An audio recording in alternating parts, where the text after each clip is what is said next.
बसा रखा है एक ख्वाब आंखों में, तुझे पाने का खिताब आंखों में। साथियों, वैसे तो जो सितारे हैं वो आसमान में चमका करते हैं, आसमान में टिमटिमाया करते हैं, लेकिन जो व्यक्ति इरादा रखता है उन्हें पाने का, वो अपने कंधों पे सजाने का हुनर भी उसमें रखता है, अपनी मेहनत पे विश्वास रखता है।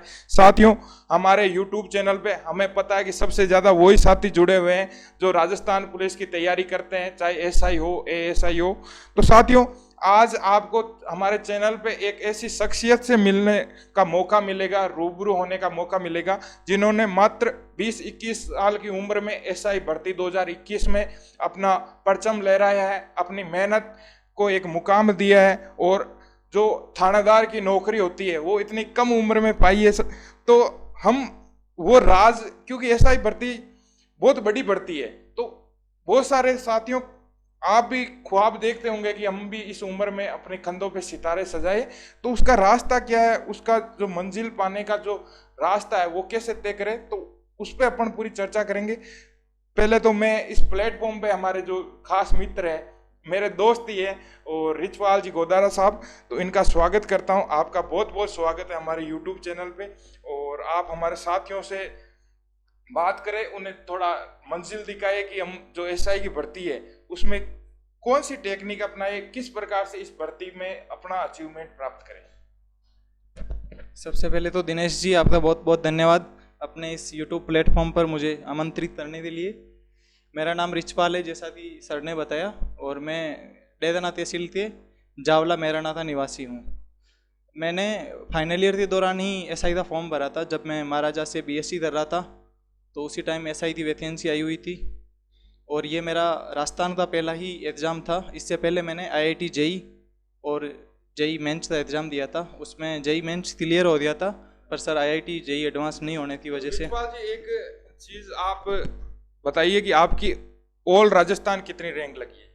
जी सर, मेरी ऑल राजस्थान 23 रैंक थे। मेरे रिटर्न में 338 नंबर थे। 14 सितंबर को एग्ज़ाम था। इंटरव्यू में राठी सर का बोर्ड था, थोड़े एवरेज ही नंबर आए। वो तो अपन पूरी बात करेंगे। एक चीज़ में हमेशा हमारे जो साथी होते हैं उनकी एक शिकायत होती है कि सर हमें उस प्रकार का प्लेटफॉर्म नहीं मिल रहा है, माहौल नहीं मिल रहा है। तो ऐसी हमेशा बातें होती है हमारे जो कोचिंग में हो या जो ऑनलाइन साथी जुड़े हैं। तो मैं आपसे पूछना चाहता हूँ कि आपकी जो प्राथमिक शिक्षा है वो कहाँ से हुई थी। सर मेरी प्राथमिक शिक्षा है वो मेरे गांव से हुई है, 10वीं क्लास तक। उसके बाद में सीनियर है वो मैंने तुचामन सिटी से करी है, और उसके बाद में जो ग्रेजुएशन है वो मैंने जयपुर से करी है। बिल्कुल, जो एक ग्रामीण क्षेत्र की जो ग्रामीण परिवेश की स्कूल होती है उनमें भी पढ़ के जो एक जॉब है, एक शानदार जो समाज में प्रतिष्ठित जॉब है वो प्राप्त की जा सकती है। साथियों, केवल वो तो हमारे मन में इरादा होना चाहिए, ठीक है। और आपको भी पता है कि रिचपाल जी, जो आरएस के बाद में राजस्थान में सबसे प्रतिष्ठित या सबसे बड़ी जॉब है वो एसआई है, ठीक है। और एसआई की भर्ती भी 2-3 साल से देखने को मिलती है और बहुत अच्छी भर्ती है। तो मैं हमेशा एक गाइडेंस के तौर पे आपसे पूछना चाहता हूँ कि इसमें आपने किस प्रकार से तैयारी की थी, यानी जो साल भर की स्ट्रेटजी थी, जो साल भर पहले से आपकी रणनीति थी, वो क्या थी। जी सर, मैं जब मेरा 12वीं के बाद में एक साल आईआईटी की तैयारी थी तो वहाँ पे सिलेक्शन नहीं हुआ था। तो उसके बाद में मैंने आरएस के लिए प्रयास करना शुरू किया था ग्रेजुएशन के साथ में ही। तो उस टाइम मैं फर्स्ट ईयर और सेकेंड ईयर में आरएस की तैयारी कर रहा था। तो जीके और जीएस चल ही रही थी, और हिंदी भी थोड़ी थोड़ी पढ़ ही रहा था। पर साथ में जब 2019 में कोविड में लॉकडाउन हुआ था, तब सारे ये वो जयपुर छोड़ के इधर चले गए थे, अपना सामान लेके। हाँ, तो फिर मैं 3-4 महीने तो गाँव में ट्रॉफी खेल रहा था। फिर एसआई वाली वैकेंसी थी, डेट अनाउंस हो गई थी, इस दिन एग्ज़ाम होना है। तो फिर हमारे गांव में उस टाइम लाइब्रेरी थी, तो मैंने 1-2 महीने गांव में लाइब्रेरी में गया मैं। तो वहाँ पे 8-9 घंटे जितना होता था वो पूरे दिन पढ़ता था। हिंदी उस टाइम ज़्यादा पढ़ी थी मैंने, क्योंकि जीके जीएस वाला पोर्शन मेरे हो रहा था ऑलमोस्ट। तो फिर बाद में सर मैंने टेस्ट सीरीज भी ली थी, तो दोनों की टेस्ट सीरीज लगाई थी, हिंदी और जीएस। बिल्कुल, एक चीज़ बड़ी बढ़ती है। तो एक चीज़ मैं रिचपाल जी आपसे पूछना चाहता हूँ, इसमें आपने हिंदी का तो आपको भी पता है कि बहुत बड़ा रोल है हिंदी का। इसमें कम से कम 400 नंबर का पेपर आता है, तो 200 नंबर का 50% तो हिंदी का रोल है। उसके लिए आपने कहाँ से पढ़ा और किस प्रकार से पढ़ाई की हिंदी के लिए। हिंदी के लिए जो 2 पोर्शन होते हैं, तो सर रटने वाला होता है, जो शब्द वाले होते हैं, विलोम शब्द पर्यायवाची। एक जो हिंदी का तौर कंसेप्ट वाला पोर्शन होता है, जिसमें संधि है, समास है, उपसर्ग है, प्रत्यय है, वाक्य शुद्धि है, शब्द शुद्धि है। तो इसलिए आप कोई भी टीचर जो आपको सूट हो, यूट्यूब पे बहुत से टीचर पढ़ाते हैं हिंदी, हिंदी तो मिल ही जाती है ऑलमोस्ट, हिंदी तो हिंदी आप वहाँ से पढ़ सकते हो। हिंदी में किताब के लिए आप राघव प्रताप सर है वो पढ़ सकते हो। इसके अलावा जो एसआई में सिलेबस में जो वाच्य, लिंग, वचन और वृत्ति, ये जो टॉपिक हैं ये आप मानस से पढ़ सकते हो, क्योंकि इसमें राघव प्रताप वाली बुक में इतना विस्तार से नहीं दिया हुआ है। और एसआई में हिंदी 200 नंबर की आती है, तो एक बहुत बड़ा रोल होता है हिंदी का। हिंदी का तो मतलब ये है कि हिंदी डिसाइड करती है कि कौन थानेदार बनेगा और कौन नहीं बनेगा। ये मतलब बाकी एक दूसरी किताबें जैसे राजस्थान हिस्ट्री की, और एक इसमें ज्योग्राफी, आपको भी पता है कि वर्ल्ड ज्योग्राफी बहुत अच्छी लेवल की इसमें आती है, और या तो वो सबको अच्छी तैयारी है तो आता है उसमें क्वेश्चन, नहीं तो नहीं आता, क्योंकि बहुत लेवल की आती है वर्ल्ड ज्योग्राफी, ठीक है। और एक जो अर्थशास्त्र, इकोनॉमी, इन दो पोर्शनों का भी बहुत अच्छा रोल रहता है, तो इनके बारे में भी आप थोड़ा बता दीजिए। एक तो सर राजस्थान आर्ट कल्चर के लिए तो अपन जो 9th 10th में जो आती है राजस्थान बोर्ड की वो पढ़ सकते हैं। इसके अलावा जो दिशा थी दोनों आती है ऑब्जेक्टिव क्वेश्चन पेपर की, वो पढ़ सकते हैं। आपने सर इकोनॉमी के बारे में बताया, उसके लिए आप दृष्टि थी जो बुक है उससे आप नॉर्मल कंसेप्ट पढ़ सकते हो, क्योंकि नॉर्मली एसआई में इतना डीप में क्वेश्चन नहीं पूछते हैं, आरएस प्री से थोड़ा सा लेवल कम आता है। और जो वर्ल्ड ज्योग्राफी आप बता रहे हो उसमें जो सिलेबस में टॉपिक दे रखे हैं उनके आसपास ही सवाल पूछते हैं, ज़्यादा डीप में नहीं जाते। तो उसके लिए भी आप कोई भी कोचिंग के नोट्स या हिंदी के लिए आपने राघव प्रकाश बताई और इकोनॉमी के लिए दृष्टि को बताई, तो एक वर्ल्ड ज्योग्राफी, ये 3 सब्जेक्ट बहुत मेरे हिसाब से, क्यों मैंने भी दिया था एसआई का और मेरा भी क्वालिफाई था, वो तो दुर्भाग्य था कि फिजिकल में थोड़ी गड़बड़ हो गई। तो ये 3 सब्जेक्ट बहुत मायने रखती है। लेकिन एक चीज और निकल के आती है कि हम सेल्फ पढ़े, क्योंकि आजकल स्टूडेंट के पास पढ़ने का ऑप्शन बहुत ज्यादा है, वो ऑनलाइन पढ़ सकता है, यूट्यूब पे पढ़ सकता है, बहुत सारे प्रकाशन आ रहे हैं, किताबें बहुत सारी आ रही है। तो उसके 6 महीने के पहले, क्योंकि आगे भी आने वाली है भर्ती, तो ऐसा है कि ये तो है नहीं कि भाई डिपार्टमेंट अंतिम भर्ती करवा रहा है, ये आगे भी आएगी, भर्तियां आएगी, लोग कंपटीशन देंगे और कई लोग और भी बढ़ेंगे। तो एक तो ऐसा है कि भर्ती आते ही लोग घबरा जाते हैं, और इसका बहुत बड़ा है कि भर्ती भी बड़ी है, तो नॉर्मल बच्चा तो सोच भी नहीं सकता उसकी। तो आप एसआई के सिलेबस के बारे में बता दीजिए। एसआई का सिलेबस देखो, मुझे तो ऐसा लगता है कि बिल्कुल अच्छा सिलेबस है, कि जहाँ पूछते हैं वहीं भाई जो चीज़ है कि अल्टरनेटिव महासागर दे दिया तो उससे ही क्वेश्चन आते हैं। कांस्टेबल में तो ऐसा है कि कहीं से भी पूछ लेते हैं। तो थोड़ा सिलेबस के बारे में चर्चा कीजिए इसकी। एसआई का एग्जाम है वो आरपीएससी कंडक्ट करवाती है, और आरपीएससी की बाकी चीज़ों के अलावा एक सबसे बढ़िया चीज़ ये थी, वो जो सिलेबस बनाती है उससे साइड में नहीं हटती, सिलेबस टू सिलेबस चलती है। चाहे आरएस प्री ले लो, मेंस ले लो, या टीचर या कोई भी एग्जाम ले लो, सिलेबस का हमेशा ध्यान रखती है। जो पूछते हैं मतलब वहीं से क्वेश्चन आता है, ऐसा जी नहीं सर। कहीं से भी पूछ लेते हैं। तो इसमें आप जीके के लिए मतलब जीके में स्कोर करना, अभी जैसे अब की बार मेरिट है वो थोड़ी हाई गई है, और भी रीजन है इसके, पर एक रीजन ये भी है कि अब थोड़ी जीके में नंबर लाना ज़्यादा जरूरी हो गया है, क्योंकि हिंदी तो सभी पढ़ते हैं। बिल्कुल। अब आपके रिचपाल जी के थोड़े सफर के बारे में आपको बता देता हूँ कि ये जो आपको थंबनेल पे तस्वीर दिख रही है, ये हमारे अजमेर का आरपीएससी है, राजस्थान लोक सेवा आयोग। तो इन्होंने जब इंटरव्यू दिया था, जब इनका साक्षात्कार दिया था, तब की ये इनकी तस्वीर है, ठीक है। तो इनको तो पहले ही अपने पे पूरा विश्वास था जिस दिन पेपर दिया था कि हम थानेदार बनने वाले हैं। आगे बात करते हैं साथियों, ये रिचपाल जी का थोड़ा रिपोर्ट कार्ड है भाई, ठीक है। राजस्थान पुलिस एसआई भर्ती 2021, और रिचपाल गोदारा जी मेरे मित्र का नाम है, और ऑल राजस्थान इनकी रैंक लगी है 23वीं, ठीक है। जनरल में वैसे कितनी पोस्टें थी रिचपाल जी? टोटल तो 850 के लगभग थी, 859 के लगभग पोस्टें थी। तो फर्स्ट पेपर जो हिंदी का होता है उसकी बात करते हैं आपके। फर्स्ट पेपर आपके, आप ही बता दीजिए, वैसे 100 नंबर का 100 अंक 100 क्वेश्चन इसमें आते हैं, और 92 सही थे और मेरे 8 क्वेश्चन गलत थे। और जीके और जीएस में मेरे 97 मैंने अटेंड किए थे और 84 सही थे, 13 क्वेश्चन गलत थे।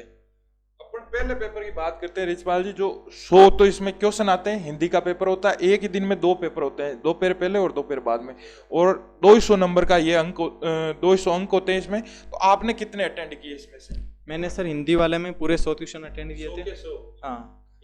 और इसमें करेक्ट कितने थे आपके? सर जो ऑफिशियली आंसर दिए उसके हिसाब से 92 है, एक दो उधर इधर हो सकते हैं, क्योंकि उसके बाद में चेंज भी दिए थे उन्होंने। एक मैं कोचिंग में हमेशा बैच में कहता हूँ कि आप हिंदी में, क्योंकि ग्रामेटिकल सब्जेक्ट है, तो इसमें यदि आपने ढंग से पकड़ बनाए रखी तो आप अच्छा स्कोर कर पाते हैं। बाकी जीके की कोई नहीं कह सकता कि भाई कहाँ से आएगा, लेकिन इसमें तो ग्रामेटिकल है, व्याकरण है, नियमों से चलता है। बाकी दूसरे पेपर की बात करते हैं जीके जीएस की, ये भी 100% इसमें होते हैं और 200 अंकों का ये पूरा पेपर होता है। तो इसमें आपने कितने अटेंड किए थे? इसमें सर मैंने थोड़ी रिश्त ज़्यादा ली थी, क्योंकि मैंने पहले राउंड में जब जो मुझे एग्जैक्टली आ रहे थे वो ट्यूशन अटेंड किए थे, वो 78 हो रहे थे। तो मेरा पहला पेपर सही हो गया था, तो मैंने सोचा थोड़ा जिनमें एलिमिनेशन हो सकता है, जिनमें थोड़ा 2 ऑप्शन एलिमिनेट हो रहे हैं, तो फिर मैंने और 20 ट्यूशन एक्स्ट्रा दिए थे, उसमें से मेरे 15-12 ट्यूशन सही हो गए थे। तो रिचपाल जी का जो टोटल मार्क्स थे वो 400 मार्क्स होते हैं, यानी दोनों पेपर के मिला के। तो इनमें इनके जो एवरेज स्कोर हुआ था वो हुआ था 338 का। ठीक है साथियों, आगे बात करते हैं। नॉर्मलाइजेशन से 4 नंबर बढ़े। अच्छा, नॉर्मलाइजेशन आपके 4 नंबर बढ़े थे, जबकि मेरे क्या 13 तारीख को पेपर था, तो मेरे घटे थे। ठीक है, तो ये तो हमारी किस्मत शुरू से ही साथ दे रही थी। बात करते हैं फिजिकल की, तो आपके रनिंग में 440 नंबर की जो दौड़ होती है उसमें 40 में से 40 पूरे थे। ठीक है, और चिनअप होती है उसमें आपके 30 में से 30 अंक थे। लेकिन लॉन्ग जंप में क्या हो गया आपका? लॉन्ग जंप इतना तो नहीं लग रहा है कि भाई आपसे लॉन्ग जंप हो। सर मेरा लॉन्ग जंप अच्छा था, मैं रील्स भी बना लेता था लॉन्ग जंप की, पर वहाँ पे मेरा बीकानेर में था लॉन्ग जंप का ग्राउंड, तो वहाँ पे सर नॉर्मल जो ग्राउंड था वो इतना क्लियर नहीं था। अच्छा। वहाँ पे मिट्टी ज़्यादा थी, तो मैंने थोड़ी जो स्टेप है वो थोड़े ज़्यादा लिए थे, उसकी वजह से थोड़ा लॉन्ग जंप। तो आपको दोबारा मौका नहीं दिया लॉन्ग? 2 ही मेरे तो क्या, मेरा विद्याधर नगर जयपुर में था फिजिकल एसआई का। हाँ, तो वहाँ पे मौका दे रहे थे, वहाँ पे बोला था कि आप कंफर्टेबल नहीं हो तो आप कंफर्टेबल होके भाई 10-15 मिनट बाद में आ जाना। उनको भी पता है कि इस भर्ती का क्या महत्व है। तो आपके फिजिकल की जो कट ऑफ थी जनरल की, यानी 400 नंबर में वो 232 रही थी अपने, तो बहुत अच्छा। देखो नॉर्मल कट ऑफ रहती है, किसी को घबराने की इतनी जरूरत है नहीं, यानी 50% भी कट ऑफ नहीं रहती। ठीक है, बात करते हैं आगे इंटरव्यू की, जो अंतिम पड़ाव है। ठीक है, इंटरव्यू 50 नंबर का होता है जो राजस्थान सब इंस्पेक्टर में होता है। उसमें आपके कौन सा बोर्ड था? मेरे राठी सर का बोर्ड था। राठी सर का बोर्ड था। तो राठी सर का वैसे भी माहौल ज़्यादा ही होता है, तो मेरे सही अप्रोक्सीमेट 20 नंबर आए हैं। तो इसमें एक मिनिमम जो क्राइटेरिया होता है कि मिनिमम इतने नंबर देना अनिवार्य होता है, वो कितना हो सकता है? मिनिमम जैसे ओबीसी के लिए मिनिमम 15 चाहिए। अच्छा। और जनरल के लिए 17 नंबर चाहिए, मतलब 50 तो में से। आपके 2-3 जो इंटरव्यू में क्या पूछा गया था, थोड़ा 1-2 जो सवाल आपसे और आपने क्या उत्तर दिया, थोड़ा उसके बारे में डिस्कस कर दीजिए। इंटरव्यू में मेरे से जाते ही पूछा था आपने टाई पहन रखी है, तो आपको टाई पहनना आता है या नहीं आता। और उसके बाद में मेरे से पूछा आप अपने बारे में बताइए, तो मैंने बताया सर मैं 10वीं यहाँ से 12वीं यहाँ से। और नाम नहीं बताना होता है ना उसमें? नाम बिना नाम बताइए, आप बिना नाम बताइए। हाँ, तो मैंने अपनी 10वीं 12वीं और जो फाइनल ईयर है वो मैंने महाराजा से करी थी। फिर मैंने बोला मैं सर एमए से हिंदी साहित्य से मैं एमए कर रहा हूँ। तो फिर उन्होंने बोला आप बीएससी के स्टूडेंट होते हैं, एमए क्यों कर रहे हो हिंदी साहित्य से? क्या कारण हो गया? हाँ, तो मैंने बोला सर मेरी हॉबी है हिंदी साहित्य, पढ़ना मुझे अच्छा लगता है, इंटरेस्ट भी है। तो बोला फिर आप असिस्टेंट प्रोफेसर बनिए, आप एसआई जैसी पोस्ट पे क्यों आ रहे हो? आपकी पर्सनालिटी भी सिंपल लग रही है, पुलिस वाली नहीं लग रही है, तो आप असिस्टेंट प्रोफेसर बनिए। तो मैंने बोला सर मैं अभी एमए कर रहा हूँ और मैं जिस पृष्ठभूमि से आता हूँ वहाँ पे सर एसआई भी बहुत प्रतिष्ठित और सम्मानित जॉब है। तो उन्होंने बोला आप ऐसी कौन सी पृष्ठभूमि से आते हो? तो मैंने बोला मैं सर नॉर्मल ग्रामीण किसान परिवार से आता हूँ। और फिर एग्रीकल्चर पे चला था सर इंटरव्यू। हमारा तो गांव में रिचपाल जी, क्योंकि हमारा गांव भी नजदीक है, हमारे तो गांव में वो परिवेश है कि यदि पुलिस की कोई कांस्टेबल या कोई भी अधिकारी यदि वर्दी पहन के आता है तो गांव वाले बहुत ज्यादा रिस्पेक्ट करते हैं उनकी। हाँ, और ऐसा माहौल रहता है कि भाई बहुत अनुशासित माहौल रहता है। और इंटरव्यू में किस प्रकार से जो एक कैंडिडेट होता है उसकी किस चीज पे ज्यादातर बोर्ड ध्यान देता है? सर मुझे तो 20 नंबर मिले हैं, तो मुझे तो पता नहीं क्या 20 नंबर दिए हैं, पर मेनली आपकी पर्सनालिटी चेक की जाती है और भी बहुत सी चीज़ें मैटर करती है इंटरव्यू में। मैं तो कॉन्फिडेंस रहता हूं, उनको पता है कि ये ज्ञानी तो वैसे ही है, तभी तो इसने पेपर क्लियर किया। हाँ, तो मेरा यही मानना है कि सर आप रिटर्न में इतने नंबर ले आइए कि आपका इंटरव्यू का टेंशन ही ना रहे। बाकी इंटरव्यू तो कैसा था, एक आप आने वाला जो आपका उद्देश्य है कि भाई जो एक इंसान को हमेशा आगे बढ़ते रहना चाहिए, तो हमेशा हर इंसान में आगे बढ़ने की जो ललक है वो होनी चाहिए। तो आपका नेक्स्ट टारगेट क्या है? सर अभी तो मैंने आरएस के लिए प्रिपरेशन करी थी, तो मैंने एग्ज़ाम भी नहीं दिया अभी। तो पहला तो यही है कि अबकी बार जो आरएस की वैकेंसी आ रही है वो अच्छे से करूं। और साथ में सर मैं यूपीएससी की भी कर रहा हूं, हिंदी साहित्य ऑप्शनल है। और अभी हमारे गांव में भी बने हैं आईपीएस बन जाएंगे वो प्रेमसूद जी दड़िया। तो सर उनसे भी मोटिवेशन मिलता है। गांव में ही बने तो कामयाब होता है। देखो 2 प्रवृत्ति के रिचपाल जी व्यक्ति होते हैं कि एक तो जो कामयाब इंसान को देख के कामयाब होना चाहता है, और एक कामयाब इंसान को देख के उसके पीछे पड़ जाते हैं कि उसे कैसे वापस उसका जो है उसकी टांग खिंचाई करे। तो ऐसा मामला नहीं होना चाहिए भाई। कोई आपके गांव में लगा है जैसे रिचपाल जी लगे, तो 2 लोग और भी मोटिवेट हो इस चीज़ से। बाकी एक चीज़ आपको बता देता हूँ कि रिचपाल जी हमेशा हमारी टीम में ही रहने वाले हैं। वैसे भी मेरे मित्र है तो जुड़े हुए ही थे और अब और अच्छे तरीके से जुड़ेंगे, ठीक है। एक सब इंस्पेक्टर के बारे में ये है कि बहुत बढ़िया भर्ती है और हम भी चाहते हैं कि बहुत बढ़िया तरीके से डिपार्टमेंट करें। अगली भर्ती कब तक आ सकती है? सर अभी तो ये जो आरपीएससी वो पीएचटी लिस्ट भेजेगी जो कैंडिडेट हैं उनकी, फिर उसके बाद में डीवी होगा, उसके बाद में मेडिकल होगा, तो 3-4 महीने तो लग जाएंगे। फिर अभी पता नहीं है, चुनाव आ रहे हैं, आचार संहिता लग रही है, तो सरकार पे डिपेंड रहता है। मेरे हिसाब से 6-7 महीनों में आ जानी चाहिए। बिल्कुल 6-7 महीनों में भर्ती भी आएगी, कंफर्म आएगी और नए जिले बने तो बड़ी भर्ती आएगी। और रिचपाल जो इतनी कम उम्र में, 21 साल की उम्र में देखो थानेदार बनना बहुत बड़ी बात है। हकीकत ये चीज़ मुझे भी एक्सेप्ट करनी चाहिए। और मेरी तो हमेशा, मुझे तो आप आरएस बनने की कहते हो, मुझे हमेशा एसआई की भर्ती सबसे अच्छी लगती है, ठीक है। और एक बढ़िया भर्ती है तो बनना भी उतना मुश्किल है नहीं, लेकिन इसको हड़के में किसी प्रकार से लेने में मतलब 6-7 महीने तो कितने महीने पहले अपन तैयारी चालू कर दे इसकी लगभग। ये यदि सर ऐसा ही 8 या 9 महीने ऐसा ही भर्ती तो आपको देने पड़ेंगे, क्योंकि इसमें जीएस का सिलेबस बहुत लेंथी है। तो जीएस के लिए आपको 5-6 महीने आराम से लग जाएंगे आप यदि स्टार्ट करोगे तो। आपने लगभग कितने घंटे पढ़ाई की? मैंने सर फर्स्ट ईयर से 3 ईयर से मैं कंटिन्यूस कर रहा था, तो मैं मतलब 5-7 घंटे में डेली पढ़ रहा था 2 साल से। फिर जब भर्ती आई तब मैंने सर 3 महीने कंटिन्यूस 8-9-10-12 घंटे पता नहीं चलता था, पूरे दिन लाइब्रेरी रहते थे उस टाइम तक। हाँ वो तो है कि भाई जिस भर्ती को आपने तो मुझे बताया था कि परिवार में भाई आपके को भी आसपास में भी अभी कोई सरकारी जॉब में है नहीं। लगभग ये है कि 2-3 पीढ़ी तक पहले भी कोई जॉब में नहीं था। 10 पीढ़ी पहले ही नहीं है सर। 10 पीढ़ी पहले ही नहीं है, तो वो मामला है। और आपके तो वो डू एंड डाइड वाली स्थिति थी कि जॉब लगना ही लगना है। और आपको इस कोई और आपने सोचा था कि कोई टीचर वगैरह बनना है, या इसी डिपार्टमेंट से वर्दी से ही प्यार था? नहीं सर, वर्दी से तो इतना प्यार नहीं था, पर सर आरएस की एज नहीं हुई थी उस टाइम जब आरएस वाली भर्ती आई थी। तो एसआई और आरएस प्री का सिलेबस बहुत सेम है, तो एसआई मेरे लिए अच्छा ऑप्शन था। ये भी एडमिनिस्ट्रेशन का ही पार्ट है, तो एसआई में लोगों से आप जुड़ सकते हो, इस चीज़ लाइजन अच्छा बनता है और आप कम्युनिटी के लिए कुछ अच्छा भी कर सकते हो। एक अंतिम हम जो सवाल हर कैंडिडेट से पूछते हैं जिन्होंने अपने जीवन में कामयाब हुए, एक चीज़ रिचपाल जी आजकल बहुत ज़्यादा चलती है, जो चीज़ मैं अपनी पर्सनली महसूस करता हूँ कि जो इंस्टाग्राम और यूट्यूब की जो जैसी चीज़ें हैं, इनमें रील जैसे एक बहुत बड़ा भयंकर स्टूडेंटों में फैल रहा है कि वो रील देख के थार देखते हैं तो अपने आप को थार में डिजर्व करने लग जाते हैं। यदि किसी को रील में किसी भी प्रकार के करेक्टर में वो अपनी वास्तविकता भूल के उसमें घुस जाते हैं। तो वास्तविकता तो यही है कि जो इतिहास में महत्व तलवार का था वो अभी कलम का है। तो आप कुछ एक सजेशन जो हमारे जो चैनल के जो साथी जुड़े हुए हैं, जो राजस्थान पुलिस की तैयारी कर रहे हैं, चाहे कांस्टेबल की हो या एसआई की, उनके बारे में कहना चाहते हैं जो वास्तविकता है हमेशा?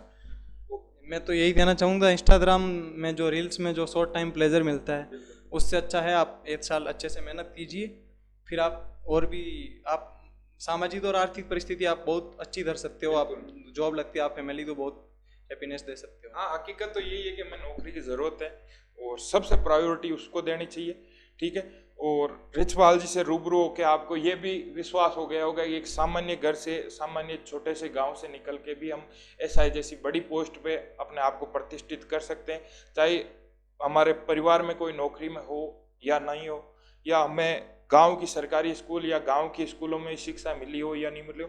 दूसरी, रिचपाल जी की एज है जो 21 वर्ष है, तो आपकी उम्र, कई विद्यार्थी ये सजेशन देते हैं कि अभी तो मैं 18 साल का नहीं हुआ, फॉर्म नहीं भर सकता। तो ये तो फिर बहाने हैं, 1000 बहाने बनाओ, कामयाब होने के लिए इरादा एक काफ़ी है। हमारी टीम में रिचपाल जी और भी आपको समय समय पे, पुलिस डिपार्टमेंट से तो हम दोनों ही जुड़े हुए हैं, तो समय समय पे आपको गाइड करेंगे, ठीक है साथियों। जय हिंद, जय भारत। रिचपाल जी, अंतिम रूप जो है वो है कि हम जो हमारे साथी है, जो दर्शक है, उनके मोटिवेशन के लिए, उनकी प्रेरणा के लिए आप यदि कुछ चीज उनको कह पाए, ताकि वो होता है ना कि पहले एक प्रेरणादायक उनको एक जान आ जाए उनमें राजस्थान पुलिस की सब इंस्पेक्टर की तैयारी करने में, तो एक कोई मोटिवेशन चीज अच्छी है आप कह पाए? मैं सर जो छायावाद के प्रमुख जो पुरोधा हैं जयशंकर प्रसाद, मेरे फेवरेट भी है, उनकी 1-2 लाइनें सुनाता हूँ। इस पथ का उद्देश्य नहीं है श्रांत भवन में टिक रहना, परंतु पहुंचना उस सीमा तक जिसकी आदि रहा नहीं है, जिसकी आदि रहा नहीं है। Thank you sir. तो हमारे थानेदार साहब देखो शायरी भी अच्छी बोलते हैं, तो कोई दिक्कत है नहीं, पूरा स्टाफ खुश ही रहेगा थाने में।